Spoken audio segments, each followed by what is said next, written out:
Seorang pembantu kedai pendingin hawa didakwa memberi rasuah RM1,500 kepada polis untuk melepaskan dua individu dalam tahanan. Bagaimanapun, Hiu Chi Yong, 47 tahun, mengaku tidak bersalah selepas pertuduhan dibacakan kepadanya di hadapan Hakim Mahkamah Session Kuantan, Sazlina Safi hari ini.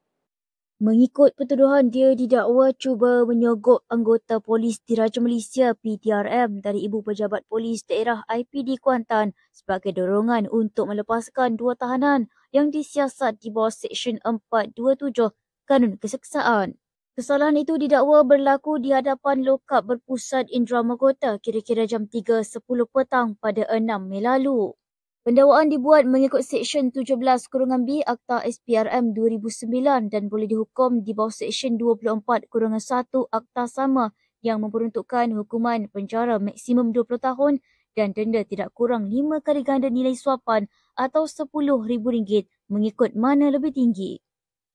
Timbalan Pendakwa Raya SPRM Izzuan Farhana Ahmad mencadangkan jaminan RM12,000 berserta syarat tambahan termasuk penyerahan pasport dan larangan mengganggu saksi. Bagaimanapun, mahkamah membenarkan jaminan RM8,000 dengan seorang penjamin dan syarat tambahan seperti dimohon pendakwaan. Sebutan semula kes ditetapkan pada 26 Jun depan.